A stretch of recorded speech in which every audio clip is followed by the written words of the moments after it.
What's going on with your gang? Today we got the terrifying last minutes of Park Ranger Zach Robba. Robba. Robba. Damn. Um RP that man. This sad. But I'm I would smoke one for you.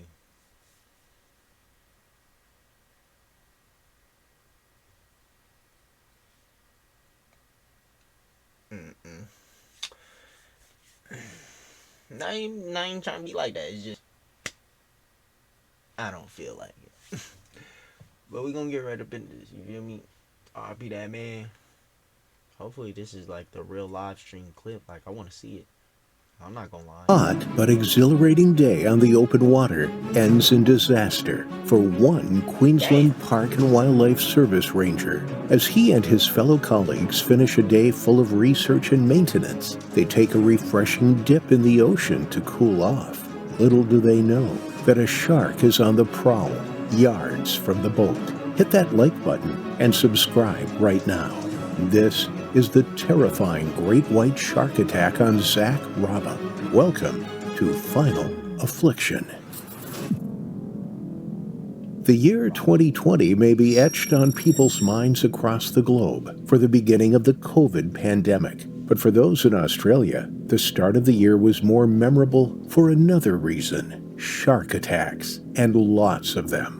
Northwest Island is a picturesque, sandy, low-level island protruding. Why is there lots of them? If people is up in there getting, if the first two people, matter of fact, no, fuck that. If the first person, if the first person end up getting attacked by a shark, you think, what the fuck? We is not going over there.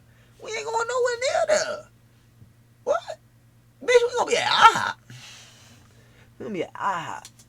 Out of the sea along the southern Great Barrier Reef. The pristine white sands cover just 1 square kilometer of land. It is considered an important nesting ground for more than 500,000 seabirds, as well as for green and hawksbill sea turtles. But the tiny island also holds a dark secret. Secluded at one end of the spit of land lies a small grave, surrounded by a neat paling fence and marked with a hand-engraved wooden cross. It seems danger and death surrounded this island before, and it would surround the island again.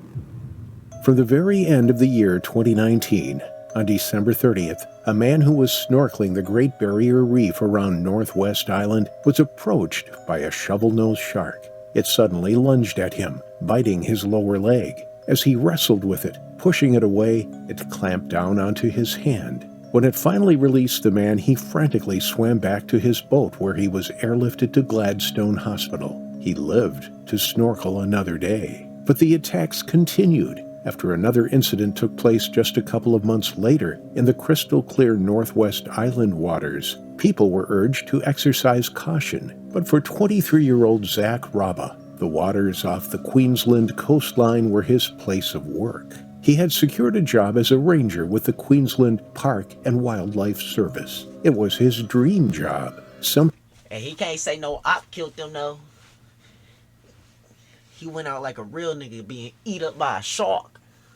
Thing that he had aspired to since he was young. As a little boy, Zach was always fascinated with the natural world. He spent his entire childhood outdoors, climbing trees, collecting insects, picking up lizards, and looking for frogs. His other love was for the ocean, and he began snorkeling as soon as he learnt to swim, floating on the surface of the ocean, staring in wonder at the underwater world below him. He graduated from Queensland's Iona College in 2014, a popular boy who was well-liked amongst peers. When he was given the opportunity to volunteer with the Rangers at Manly, he jumped at the chance and never looked back.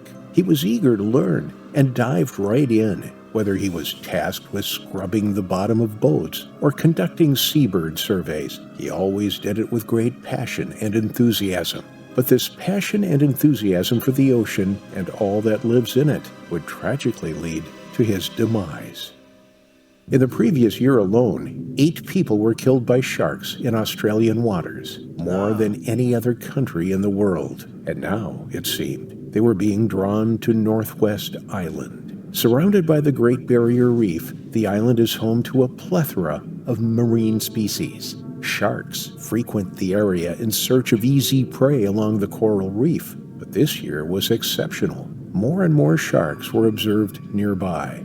As fishermen threw fish scraps overboard and cleaned their fish processing equipment in the sea, the scent of fresh meat wafted on the ocean currents. The island had become popular with tourists and day trippers, many of them fishing from the beaches or from their own vessels. With more human activity in the area, there were bound to be more sharks and more human-shark encounters. On Monday, April 6, 2020, Zach and a group of other rangers headed out to Northwest Island on a chartered boat. Their job for the day was to carry out essential research and maintenance in the area. It was a long day, and when evening approached, the rangers were glad of the chance to relax. Zach and 4 other rangers dived off the back of the boat to cool off in the water. The sun glistened off the sea's surface with the picturesque backdrop of the island just behind.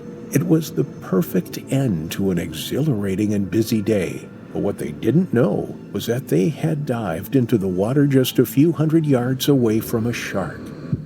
It heard the commotion from the splashing and swam over to investigate. The vibrations as the rangers hit the water spread throughout the water column, their laughter and chatter alerting any predators to their presence. It was over 28 degrees Celsius, 82 Fahrenheit, on the boat, and the coolness of the water was welcome as it engulfed the young workers, refreshing them from head to toe. After splashing about for a few minutes, they headed back to the boat. It was moored up just off the island. They began to climb up the boat's ladder and onto the deck. Zach was at the back of the group, and nobody noticed a dark shadow approaching from the side of the vessel. Just as Zach reached out for the handrails on the ladder, he felt a sharp tug on his leg, and he was pulled backwards into the water. Everyone on board turned and rushed to the back of the boat. There, in the water, Zach was being tugged and yanked from side to side. He cried out as the shark held onto him firmly and dragged him under the water.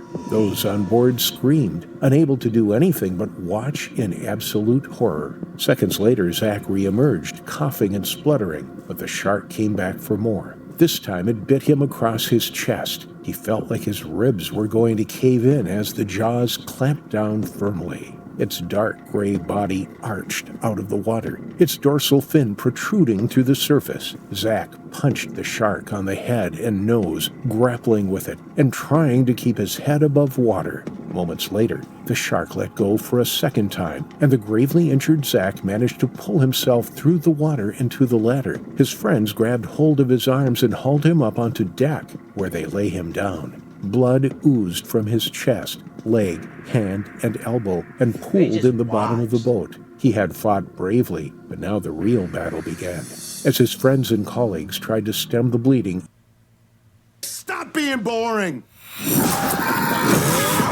We'll be right back. Very boring!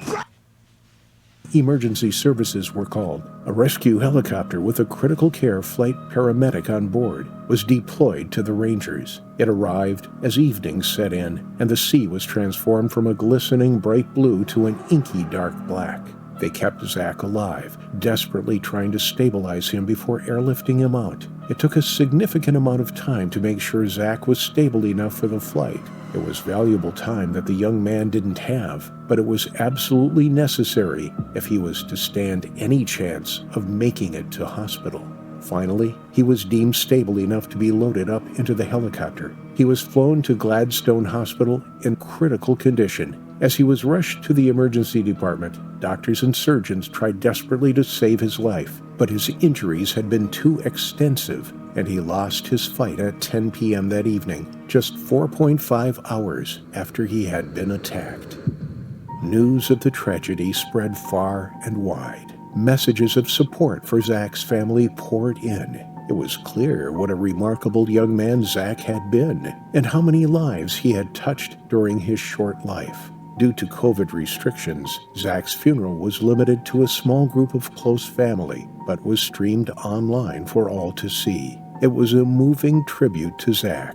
Following the tragedy and the earlier attacks in the same area, the government has enforced changes to the management of the seas around Northwest Island. Fishermen are no longer allowed to throw their unwanted fish products overboard or clean their equipment in the vicinity. This activity has been seen as an attractant for sharks, therefore posing significant risk for water users in the.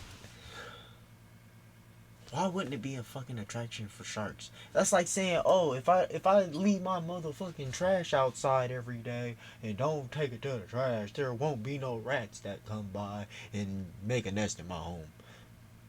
Like, duh, there is. And you gonna get roaches, motherfucker. Fuck you talking about? Motherfuckers is irritating. But anyways, if you made it this far, like, comment, share, hit that sub button. RP Zach Robba. I ain't know you, but everybody else around you knew you gonna be missed out. Damn, that's crazy.